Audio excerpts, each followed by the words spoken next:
السلام عليكم ورحمة الله وبركاته. النهارده ان شاء الله من جديد وروتين جديد في عمر الفراخ بتاعتنا والأرانب البوظين والحمام. بصوا يا جماعة،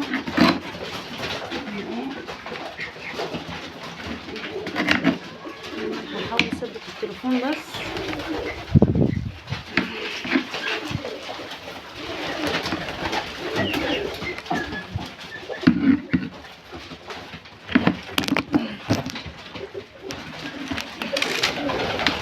طبعا زي ما قلت لكم قبل كده، عشان تحافظ عليهم من الجبال لازم تاكلهم اكل ناشف شويه.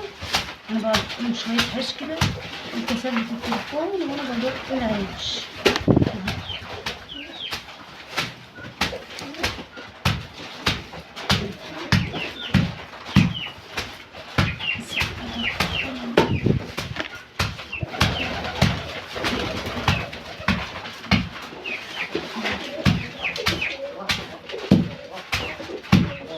لو انت عندك بقى شويه عيش متحوشين على بعض كده وبياخدوا منك وقت وما بتشربش، لو مثلا انت عندك شغلانه تانيه كده والموضوع كتير وحاجات دي، ممكن تودوهم يغششوا في اي مكان، ياخد عليهم طبعا فلوس كتير وهيوفر عليك وقت كبير.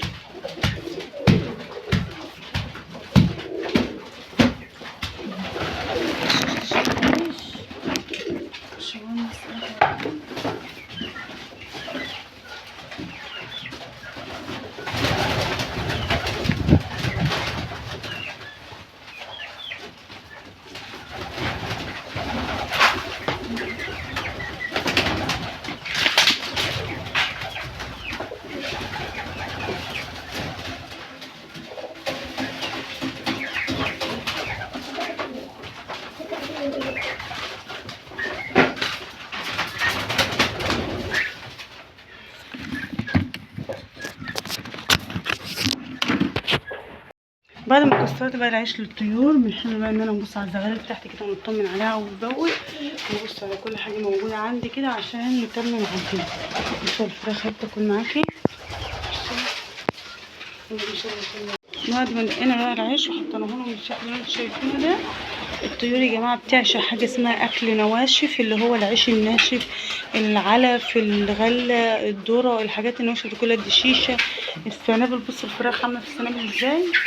بصوا بيعشقوا الاكل الناشف ده. في كل فتره كده احط لهم علفه رد على عيش مبلول، بس مره في الاسبوع ولا حاجه عشان ما يعملش ديدان للطيور بتاعتي. طبعا بقى كده واحده ماشي، وباخد نفسي بقى وبقفل عليهم واتم مع الدنيا كده زي ما انتم شايفين. بسم الله ما شاء الله، اللهم بارك، اللهم لك الحمد. الطيور معايا كويس خالص الحمد لله. اهي يا جماعه بصوا، بسم الله ما شاء الله عليكم. يا رب الفيديو بتاع النهارده يكون عجبكم. ما تنسونوش اللايك والشير وتشتركوا في القناه. والسلام عليكم ورحمه الله وبركاته.